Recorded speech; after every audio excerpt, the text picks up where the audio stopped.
Morning, Steve Free in Chicago with the morning grain comments. Well, overnight grain prices are higher. Yesterday, after the USDA report, everything kind of broke, and then late in the session, wheat rallied, corn rallied, unchanged, but beans continued to be lower.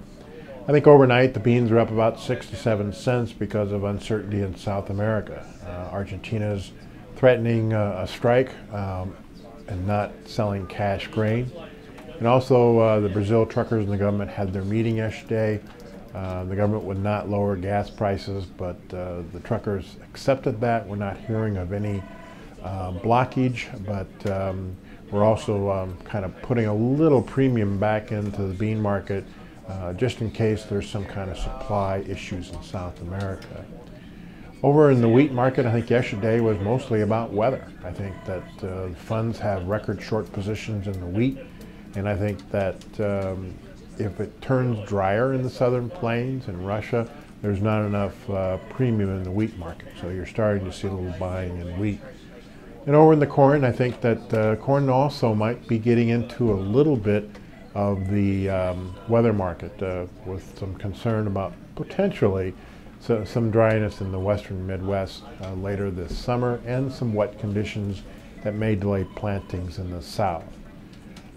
The 8 to 14 day maps went colder, but still look overall dry across most of the Midwest and plains. As far as the overnight news, the Congressional Budget Office came out with a little bit of a surprise. They added 2.5 million acres of beans to their previous estimate of acres, kind of coming in more in line with some of the people that think we'll plant 89 million corn acres and maybe 86 million bean acres. The government will come out with their first estimate on March 31st.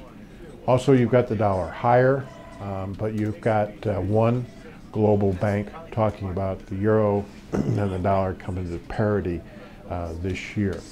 Last night at Hightower's webinar, he suggested that copper and gold prices might go higher. He also thought that the stock market would find some support here and actually could go back higher after the recent sell-off. He looked at maybe crude oil prices still under pressure, but gas prices may be moving higher, and would suggest using gas calls to hedge your diesel fuels if you're a farmer or even if you use diesel.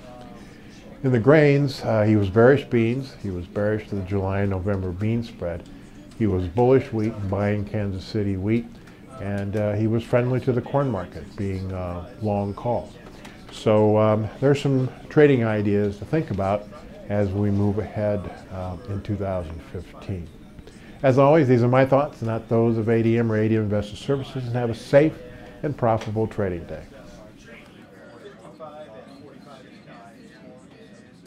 That's his favorite place. She was at the football game last night.